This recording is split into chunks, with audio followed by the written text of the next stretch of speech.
మనసులో ఏదైతే రహస్యంగా భావిస్తున్నారో దాన్ని నేను బట్టబయలు చేస్తాను. నిజానికి ఇప్పుడు విక్రమ్ ని ఢిల్లీ పంపించాల్సిన అవసరమే లేదు. ఆఫ్టర్ ఆల్ నందన భైరాకి భయపడి నేను సిటీ వదిలి ఎక్కడికి దూరంగా వెళ్ళిపోవాలా? తాళపత్రాల్లోని 5వ కాండం బయటకు వచ్చిందట. శభాష్ విక్రమార్క మహారాజా, నీ తెలివితేటల్ని అభినందిస్తున్నాను. కానీ నీ మౌనవ్రతానికి భంగం వాటిల్లటం వలన నిన్ను విడిచి వెళ్ళిపోతున్నాను. హంసతూరిక తల్పంపై పవళించే విక్రమార్క మహారాజు భూతప్రీత పిశాచాలకు నిలయమైన ఈ శ్మశానంలో ఒంటరిగా దిక్కులేని వాడిలా తిరగటం చూస్తుంటే నా మనసు విలవిలలాడిపోతోంది. భేతాళుడు నా వశమైన మరుక్షణమే విక్రమార్కుణ్ణి నీకు బలిస్తాను.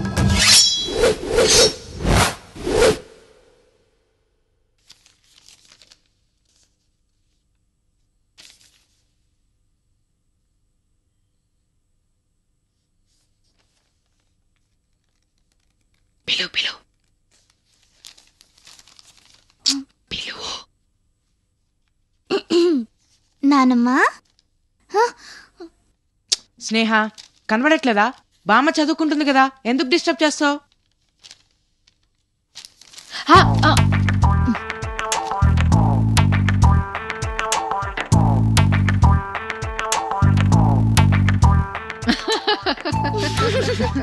అయ్యో బామ్మ కథ చెప్పవా? రే ఆగాగు. నానమ్మా, జ్ఞానశీలుడు మనసులో ఏముందో విక్రమార్క మహారాజ్కి తెలీదా? తెలుసు. తెలుసా? మరైతే విక్రమార్క మహారాజు జ్ఞానశీలుడి దగ్గరికెళ్ళి నువ్వు దుర్మార్గుడివి, నువ్వు చెప్పిన పని నేను చెయ్యను అని చెప్పాలి కదా? చెప్పాలి. మరెందుకు చెప్పలేదు? ఎందుకంటే అందులోనే ఉంది చాలా రహస్యం. రహస్యమా? ఏంటది? కథలన్నీ విన్న తర్వాత మీకే తెలుస్తుంది. ఇంకా ఎన్ని కథలున్నాయి నానమ్మా? ఇంకా 24 కథలున్నాయి. 24 కథలా? ఇప్పటి వరకు నేను ఎన్ని కథలు చెప్పాను? 3 కథలు చెప్పావు. ఇప్పుడు 4వ స్టార్ట్ చేయాలి. భట్టి వచ్చి వెళ్ళిపోయాక పట్టు వదలని విక్రమార్కుడు మళ్లీ చెట్టు దగ్గరికి వెళ్ళాడు. భేతాళుణ్ణి దింపి భుజం మీద వేసుకుని అలా అలా అలా శ్మశానంలో నడుస్తుంటేను భేతాళుడు 4వ కథ మొదలుపెట్టాడు. విక్రమార్క మహారాజా, పట్టు వదలని నీ సాహసాన్ని అభినందిస్తున్నాను. నన్ను వశపరుచుకోవడానికి ఈ నిర్జనమైన శ్మశానంలో నువ్వు చేస్తున్న ఈ ప్రయత్నం నన్ను ఆనందింపజేస్తోంది. నీకు శ్రమ తెలియకుండా ఇంకో కథ చెప్తాను, విను. తెలిసి కూడా సమాధానం చెప్పకపోతే నీ తల 1000 ముక్కలవుతుంది. దేవపురం అనే పట్టణంలో బుద్ధిబాబు, సూరిబాబు అనే 2 ప్రాణ స్నేహితులుండేవారు. ఒకరోజు వాళ్ళిద్దరూ వేటకని అడవికి వెళ్లారు. అక్కడ వారికి ఒక అందమైన యువతి కనిపించింది. ఒక చేతిలో తామర పువ్వు పట్టుకొని నడుంపైన మంచినీళ్ల బిందె పెట్టుకుని తన స్నేహితురాలతో కలిసి వయ్యారంగా నడుచుకుంటూ వస్తోంది. ఆమెను చూసిన వెంటనే సూరిబాబు ఆమె అందానికి దాసోహం అన్నాడు. సూరిబాబు ఆ సుందరాంగి పరస్పరాకర్షణతో ఒకళ్ళని చూస్తూ మరొకళ్ళు ఎదురెదురుగా నిలబడిపోయారు. అది గమనించిన బుద్ధిబాబు ఆమె గురించిన వివరాలు తెలుసుకోవడానికి ఆమె స్నేహితురాలి దగ్గరికి వెళ్ళాడు. ఆ అమ్మాయి పేరేంటి?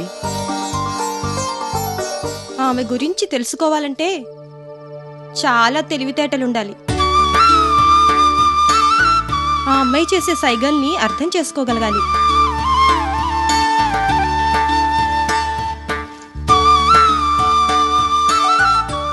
మీ పేరేంటి?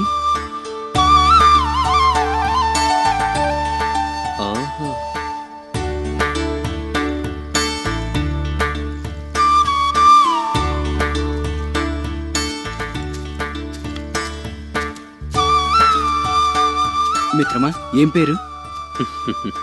నువ్వేం కంగారు పడకు మిత్రమా, ఆ సుందరాంగి పేరు పద్మావతి. నానమ్మా, కంటికి దగ్గరగా పెట్టుకున్న తామర పువ్వును చూసి ఆమె పేరు పద్మావతి అని ఎలా చెప్పగలిగాడు? అవును బామ్మ, ఎలా చెప్పగలిగాడు? ఎలా అంటే ఆ బుద్ధిబాబు నీకంటే తెలివైనవాడు కాబట్టి. అంటే నేను తెలుగు తక్కువ అన్నా? ఖచ్చితంగా బామ్మ. అవునరా, నువ్వు బుద్ధిబాబు కంటే తెలివైనవాడివి కాదుగా. నానమ్మా, నిజం చెప్పేందుకు టైం వేస్ట్ చేస్తావు? బుద్ధిబాబు ఆ అమ్మాయి పేరు పద్మావతి అని ఎలా చెప్పగలిగాడు? అది చెప్పు. లోటస్ ఫ్లవర్ కి మరో పేరు పద్మం. మ్, కాబట్టి కంటికి దగ్గరగా ఉన్న తామర పువ్వును చూసి ఆమె పేరు పద్మాక్షిగాని పద్మావతిగాని అయ్యుండాలని ఊహించాడు. సూపర్ నానమ్మా. బామ్మ ఒప్పుకుంటున్నాను, ఆ బుద్ధిబాబు నాకంటే క్లెవర్. ఆ? ఆ తర్వాత ఏమైందో చెప్పు. జరిగిందో చెప్పు. ఆ తర్వాత తన పేరు పద్మావతి అని చెప్పగానే ఆ యువతి ఆశ్చర్యపోయింది. ఈసారి ఆ సుందరాంగి ఊరు పేరేంటో తెలుసుకుని రమ్మని బుద్ధిబాబుని సూరిబాబు పంపించాడు. మీ ఊరు?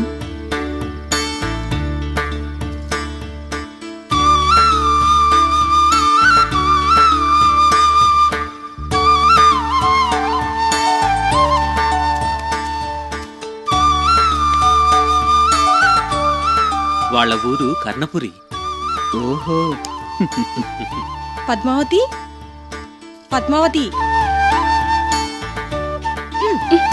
నీ సంగతి చెప్పు. సూరిబాబు ఆనందంతో బుద్ధిబాబుని కౌగిలించుకున్నాడు. ఎలాగైనా తనకి పద్మావతితో వివాహం జరిపించమని స్నేహితుణ్ణి కోరాడు. బుద్ధిబాబు సూరిబాబు కర్ణపురి వచ్చారు. తన తెలివితేటలతో బుద్ధిబాబు పద్మావతి వాళ్ల ఇల్లు ఎక్కడుందో తెలుసుకున్నాడు. విక్రమార్క మహారాజా పద్మావతి ఇంటి ముందు నిలబడి పరిసరాల్ని గమనించారు బుద్ధిబాబు సూరిబాబు. అక్కడ కనిపించిన ఒక పనివాడిని చూసి పద్మావతి ఇల్లు ఇదేనా అని బుద్ధిబాబు అడిగాడు. ఇదే, మీరెవరండే? అడవిలో కనిపించిన వాళ్లు మీ ఇంటి ముందున్నారని పద్మావతితో చెప్పమని పనివాడికి చెప్పాడు బుద్ధిబాబు. అలాగేనండి. పనివాడు లోపలికి వెళ్ళాడు. ఇంటి లోపల తన స్నేహితురాళ్లతో ముచ్చట్లాడుతుంది పద్మావతి. ఇంకో పక్కన ఆమె తల్లిదండ్రులు యుక్త వయస్సులో ఉన్న పద్మావతిని చూస్తూ వివాహం జరిపించాలని మాట్లాడుకుంటున్నారు. లోపలికొచ్చిన పనివాణ్ణి చూసింది పద్మావతి. నీకోసం ఎవరో వచ్చారమ్మా. ఎవరు? మొన్న మీరు అడవిలో కలిశారట కదమ్మా, వాళ్ళు. ఇప్పుడే వస్తానుండు. ఇంట్లో ఉన్న తల్లిదండ్రులు బంధువుల ముందు అతన్ని కలవడానికి భయపడింది. ఏం చెయ్యాలా అని ఆలోచించింది. బయట బుద్ధిబాబు సూరిబాబు ఆత్రంగా ఎదురుచూస్తున్నారు. పద్మావతికి ఒక ఆలోచన తట్టింది. వెంటనే చందనంతో పనివాడి దగ్గరకొచ్చింది. ముందుకురా.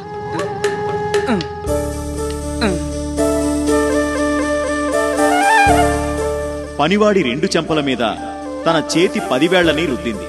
పనివాడి నుదుటి మీద గుండ్రంగా కనిపించేలా తెల్లటి బొట్టును పెట్టింది. ఎందుకలా చేస్తుందో అర్థం కాని పనివాడు, ఏంటమ్మా ఇది? నన్ను చూడాలని వచ్చిన వాళ్ళకి అర్థమవుతుంది, కానీ నువ్వెళ్ళు. అలాగే.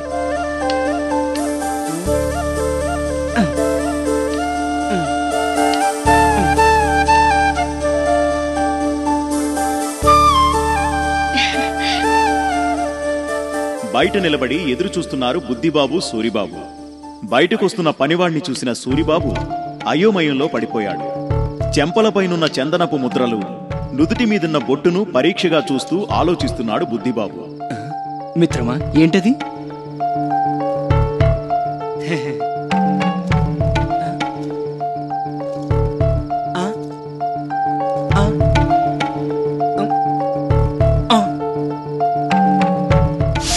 కొద్దిసేపు అయ్యాక అర్థమైంది. ఓ అదా విషయం అన్నాడు.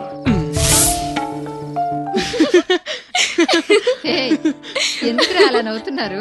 బామ్మ, వాడేంటి అలా తయారాడు బఫున్లాగా? అందులో కూడా అర్థం ఉంది. అదేంటి చెప్పుకోండి. అమ్మో, నాకంత నాలెడ్జ్ లేదు నానమ్మా. నాకుంది. ఆహా, ఏంటో చెప్పు. చెప్తాను బామ్మ, చెప్తాను. ఇప్పుడు కాదు, రేపు.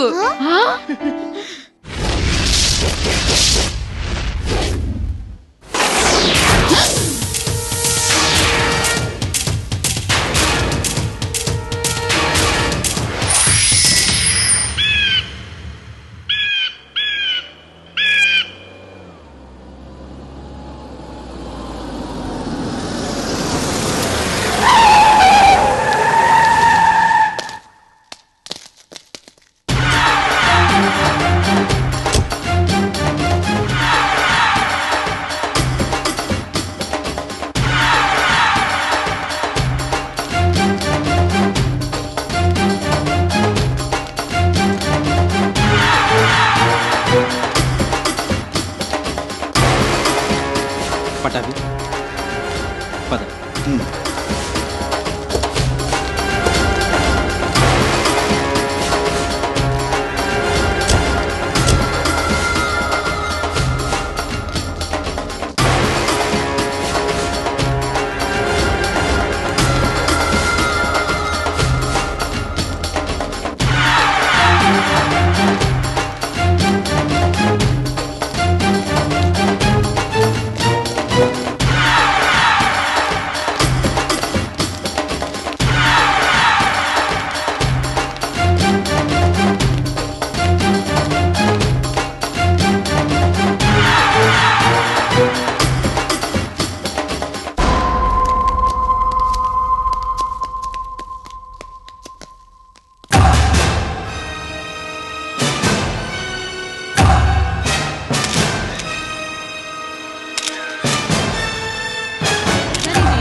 పటాభి,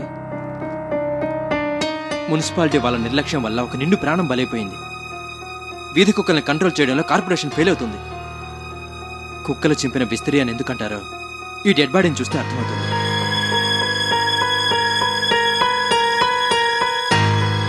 పటాభి, వీధి కుక్కల దాడికి బలైపోయిన స్పెషల్ పోలీస్ ఆఫీసర్ అని హెడ్లైన్స్ పెడదాం. బాక్స్ కట్టి ఈ న్యూస్ వేద్దాం. రాత్రి వేళలో ఈ వీధి కుక్కల దాడికి ఎంతమంది దుర్మరణం పాలవుతున్నారో ప్రజలకు తెలియజేద్దాం. ఫ్రంట్ పేజీలో పబ్లిష్ చేద్దాం. పటాభి, ఏంటి సీరియస్గా ఆలోచిస్తున్నా? ఏం లేదు విక్రమ్, నీ ఆలోచనకి నా ఆలోచనకి తేడా ఉంటుంది. అంటే ఈ పోలీస్ ఆఫీసర్ని కుక్కలు చంపలేదు, ఏ ఎలుగుబంట్లో వచ్చి చంపాయంటావా? నా ఉద్దేశం నీకు అర్థం కావడం లేదు. ఒక సాధారణమైన వీధి కుక్కలు చేసే పని మాత్రం కాదు. పటాభి, విక్రమ్, నేను ఇప్పుడు ఏం చెప్పినా నువ్వు నమ్మే పరిస్థితిలో లేవు. పోను పోను నీకే తెలుస్తుంది.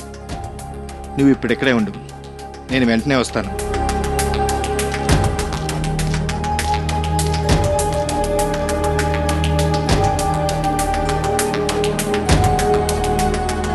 Constable sir. Okay sir.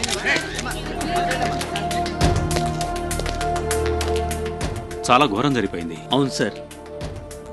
అతని కుటుంబ పరిస్థితి ఏమిటి? అతనికి భార్య బిడ్డలు ఉన్నారు సార్. అతనికి పిల్లలు ఎంతమంది ఉన్నారు? ఒక బాబు, పాప. I see. So sad. Bad luck. Come on. ఏ కాటికాపరి, నీ పేరేమిటి? సీతయ్య అయ్యా. రాత్రి అక్కడ ఏం జరిగింది? అయ్యా నాకేం తెలియదయ్యా. రాత్రి కుక్కల అరుపులు వినిపించాయ్యా. ఎవరినో వెంటబడి తరుగుతున్నట్లు అనిపించిందయ్యా. శ్మశానంలో కుక్కలు తిరగడం, మనుషులు కనిపిస్తే అరవడం మామూలేనయ్యా. రోజులాగే అరుస్తున్నాయి అనుకున్నానయ్యా. అంతకుమించి నాకేం తెలియదయ్యా. సరే సీతయ్య, మేం పిలిచినప్పుడు స్టేషన్కి రావాల్సి ఉంటుంది. మాకు చెప్పకుండా ఎక్కడికి వెళ్ళటానికి వీల్లేదు. అట్టాగేనయ్యా. మీరు ఎప్పుడు రమ్మన్నా వస్తాను, ఎక్కడికి రమ్మన్నా వస్తానయ్యా. అమ్మయ్యా, తప్పించుకున్నాను. గండం గడిచింది.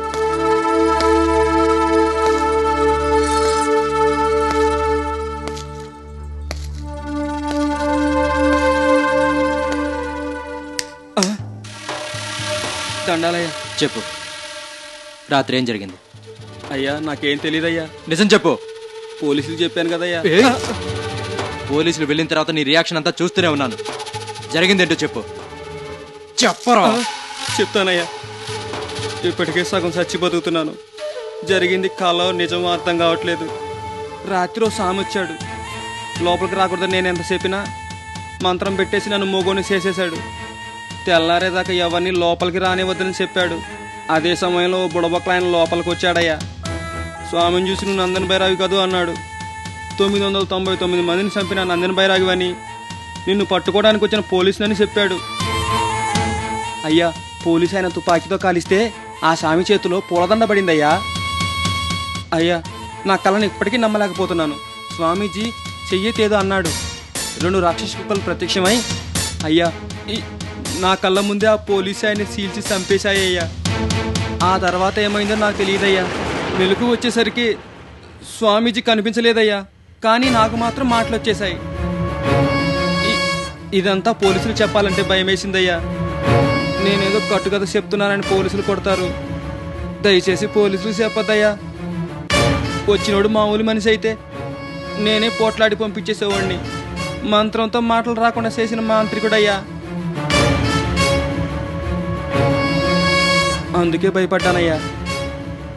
పోలీసులకు మాత్రం చెప్పద్దయ్యా.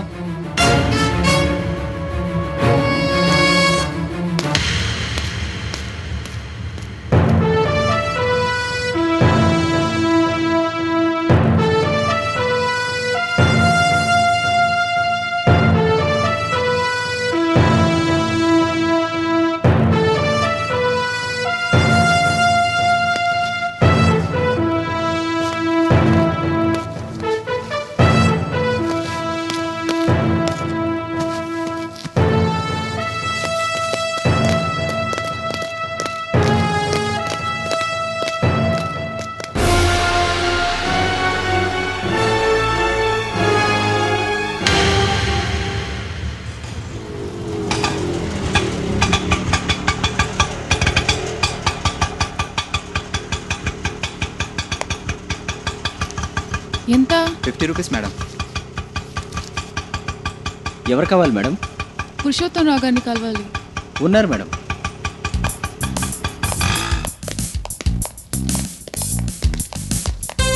Excuse me. Yes madam. Purushottam Rao గారిని కలవాలి. రండి మేడం.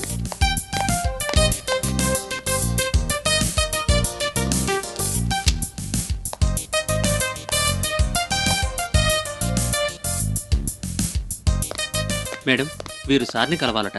సార్ని కలవాలా? ఎస్. ఎవరు మీరు? ఏంటి విషయం? నందిని, అపాయింట్మెంట్ తీసుకున్నారా? లేదు, కానీ చాలా ఇంపార్టెంట్ మ్యాటర్. నేను సార్ని అర్జెంట్గా కలవాలి. ఇంపార్టెంట్ మ్యాటరా? ఏంటది?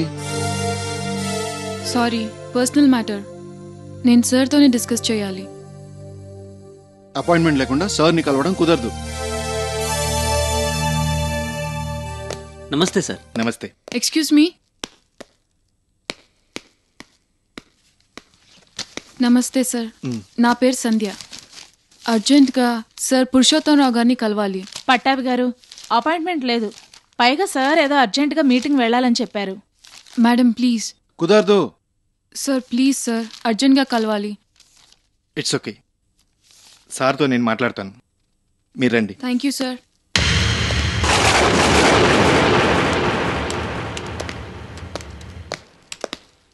Excuse me sir. ఈమె పేరు సంధ్య. మిమ్మల్ని కలవాలని, మీతో ఏదో మాట్లాడాలని చెప్తుంటే తీసుకొచ్చాను. నమస్తే సార్. నమస్తే, కూర్చోమ్మా. చెప్పమ్మా. సార్, మీకు ఆర్కియాలజీ ప్రొఫెసర్ జగదీష్ చంద్రబోస్ గారు తెలుసు కదా? ఉమ్, ఆయన మా ఫాదర్. నువ్వు ప్రొఫెసర్ జగదీష్ చంద్రబోస్ కూతురువా? Yes sir.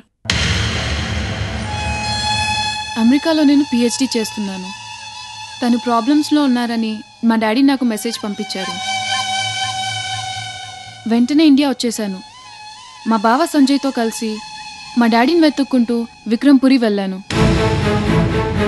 మీరు విక్రమ్పురి వెళ్ళారా? ఏం జరిగింది అక్కడ? చెప్తాను. దయచేసి మా గుడి వెళ్ళిపోమ్మా. నువ్వు ఇక్కడ ఉండడం మా కీడమ్మా. వెళ్ళిపో. సంధ్య, బ్యాగ్ సర్దుకుందాం పదా. మీ నాన్న యాడున్నాడు, మీ బావ ఏమైపోయాడు కనిపెట్టడంలో నేను మీకు సహాయం చేస్తా. కొండపైనున్న అమ్మవారి గుహలోకి మిమ్మల్ని తీసుకెళ్తాను.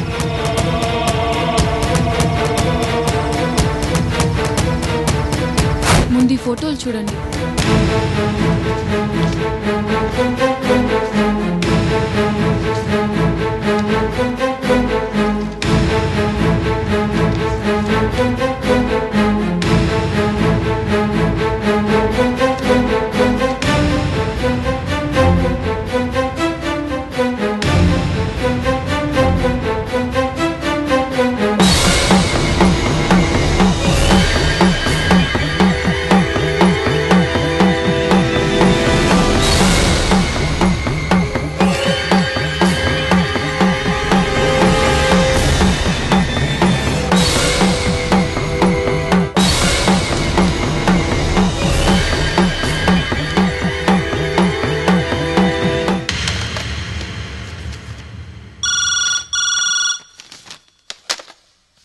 Hello Nandini. Sir. Professor Jagadish Chandrabose file తీసుకురా. అలాగే సార్, తీసుకొస్తున్నాను.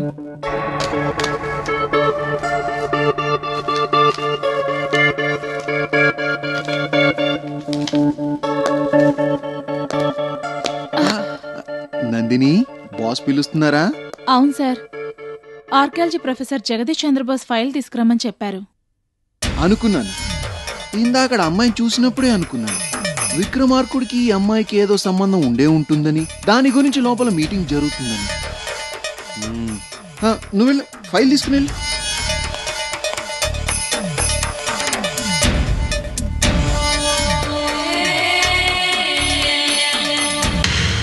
అమ్మా సంధ్య, ఆ గూడెం వాళ్ళ మూఢనమ్మకాలని ఆచారాలను తట్టుకుని ఇంత ధైర్యంగా నిలబడగలిగావంటే hats off, really hats off to you. ఇంత కష్టపడి అన్ని రోజులు అక్కడున్నా మీ నాన్నగారిని కలుసుకోలేకపోయారా? లేదు. ఎంత ట్రై చేసినా నేను మా డాడీని చూడలేకపోయాను.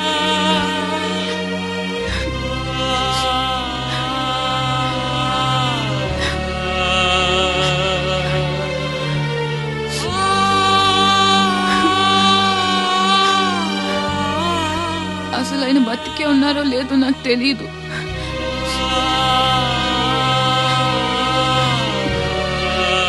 డాడీని చూస్తానో లేదో. ఊరుకోమ్మా, బాధ.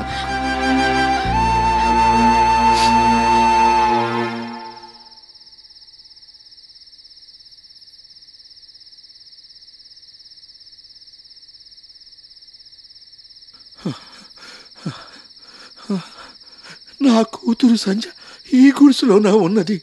ఎన్ని కష్టాలు పడిందో.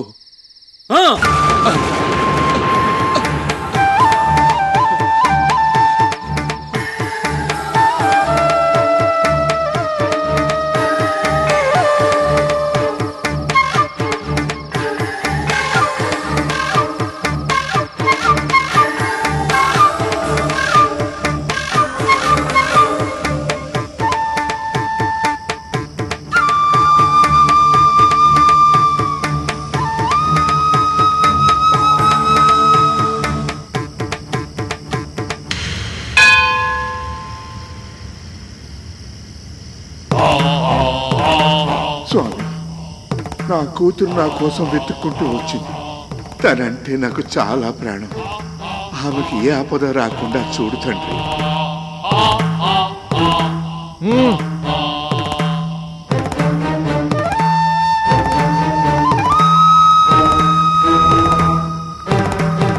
విక్రమార్కుడి కత్తి కోసం మీ నాన్నగారు చాలా సంవత్సరాల నుంచి ప్రయత్నిస్తున్నారమ్మా. Excuse me sir. Sir, Nandini, Nandini, నువ్వు వెళ్ళు. నేను పిలిచే వరకు లోపలికి రావద్దు. ఎవరిని పంపించొద్దు, ఒక్క విక్రమ్ను తప్ప. వెళ్ళు. సంజయ్ గారు, నిజంగా మీరు ఆ గుహలోంచి బయటికి రావడం మిరాకిల్. కానీ ఎలా వచ్చారో మీకు తెలియదు కదా? తెలీదు. అసలు ప్రాణాలతో బయటపడతానని అనుకోలేదు. 2 రోజులు అలాగే గుహలో ఉండిపోయాను. ఆకలి దాహం భరించలేకపోయాను. కాళీమాతను చూస్తూ పెద్దగా అరిచాను. విచిత్రంగా విగ్రహం మెడలో ఉన్న నిమ్మకాయ దండలోంచి ఒక నిమ్మకాయ కింద పడింది. దాన్ని పిండి రసం తాగి నా దాహాన్ని తీర్చుకున్నాను. ఆ తర్వాత ఏం జరిగిందో నాకు తెలియదు. మెలకు వచ్చేసరికి శూలం దగ్గర పడి ఉన్నాను. ఊరి జనం అంతా నన్ను చూస్తున్నారు. కానీ ఇది ఎలా వచ్చిందో నాకు తెలియదు. మెలకు వచ్చాక చూస్తే ఈ తులసిమాల నా మెడలో కనిపించింది.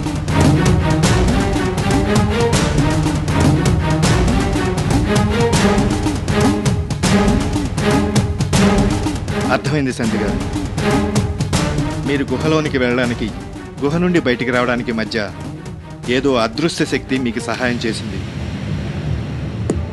దానికి రుజువే ఈ తులసిమాల.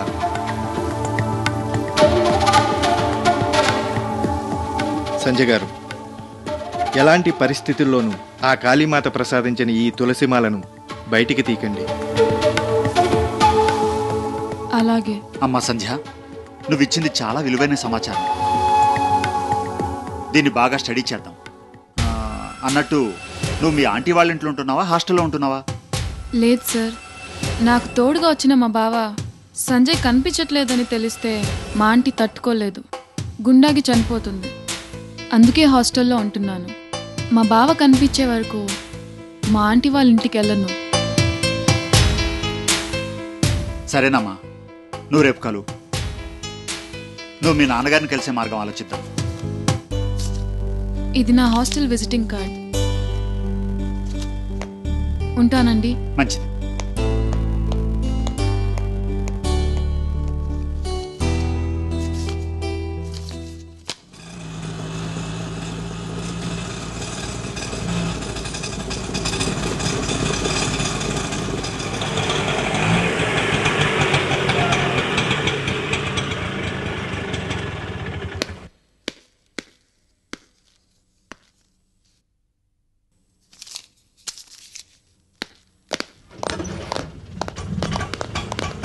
ఆటో ఆటో ఆటో ఆగు. థ్యాంక్స్ అండి. వెల్కమ్.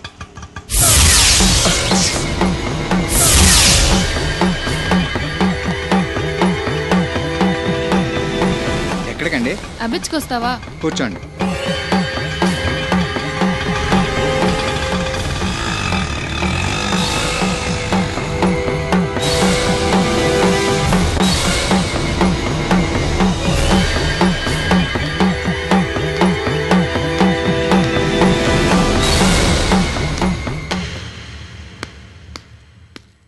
పట్టాభి సార్, జరుగుతున్నదంతా చాలా విచిత్రంగా ఉంది.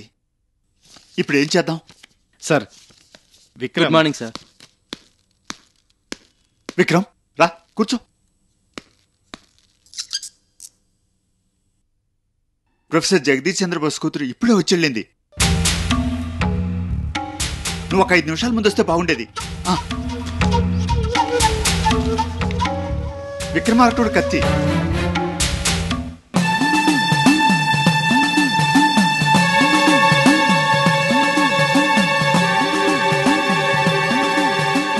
ఇది అమ్మవారి చేతిలో ఉన్న విక్రమార్కుడి ఖడ్గం.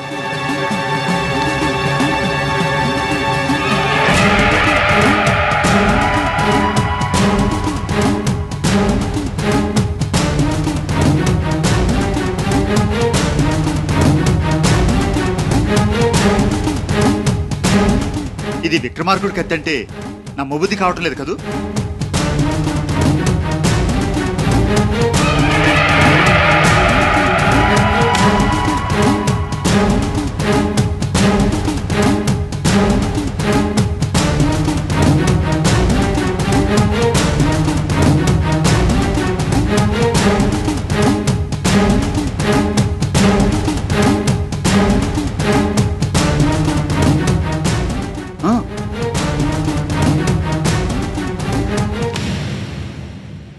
I'm sorry sir.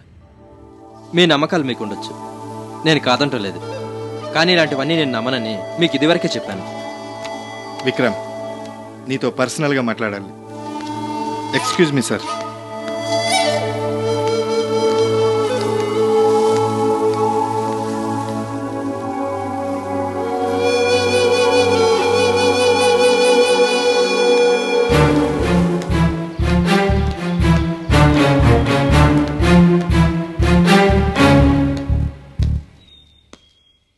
చెప్పు. విక్రమ్, మనం మాట్లాడుకోవడానికి ముందు ఒక్క విషయం క్లియర్ చేస్తాను. పొద్దున మనం శ్మశానానికి వెళ్ళి పోలీస్ ఆఫీసర్ శవాన్ని చూసినప్పుడు నేనేమన్నాను? నీ ఆలోచనకి నా ఆలోచనకి తేడా ఉందన్నాను. అవునా? ఎస్. అది వీధి కుక్కల పని కాదని చెప్పాను. అవునా? చెప్పావు. సరే, శ్మశానంలో నీకు తెలిసిన కొత్త విషయాలు ఏమైనా ఉన్నాయా? ఉన్నాయి. ఓకే, నీకు తెలిసిన విషయాలు ఏమిటి అని నేను అడగను, అలాగే నువ్వు కూడా చెప్పొద్దు. ముందు నేనేమనుకుంటున్నానో చెప్తాను, విను. విక్రమ్, ఖచ్చితంగా చెప్తున్నాను, జ్ఞానశీలుడనే నందన బైరాగి రాత్రి శ్మశానానికి వచ్చాడు.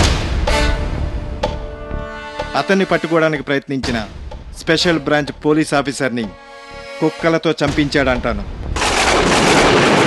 నువ్వేమంటావు? నో, ఒప్పుకోను. నేను ఒప్పుకోను పట్టాభి.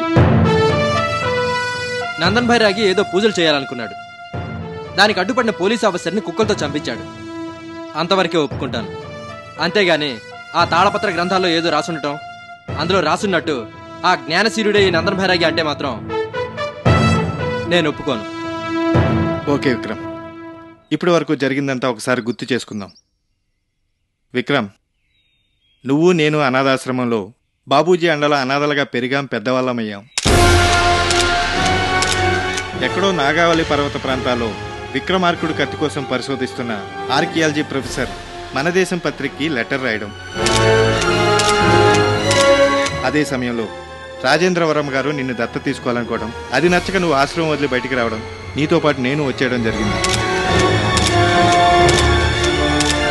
ఆ తర్వాత అనుకోకుండా పురుషోత్తమరావు గారు మనవరాలను రక్షించాం. మన దేశం పత్రికా ఆఫీసులో ఉద్యోగం సంపాదించడం జరిగింది. మన కేంద్ర మంత్రి నాడీ జోస్యం గురించి విక్రంపూర్ వెళ్ళడం, ఆ విషయం తెలుసుకోవడానికి మనం నరసింహ శాస్త్రి గారిని కలవడం, అక్కడ నువ్వు విక్రమార్కుడు అని నేను బట్టీనని తెలియడం జరిగింది. అనాథ అనుకున్న నువ్వు మీ అమ్మని కలవడం, ఆమెకు అంత్యక్రియలు నిర్వహించడం, నాన్నని రాజమండ్రి సెంట్రల్ జైల్లో కలవడం, మన ఇద్దరం అన్నదమ్ములమని తెలియడం, లేటెస్ట్గా నందన్ బైరాగ్ సిటీలోకి రావడం, అతను వస్తాడని తాళపత్ర గ్రంథాల్లో ముందే రాయబడి ఉండడం, నిజమంటావో యాదృచ్ఛికమంటావో నీ ఇష్టం.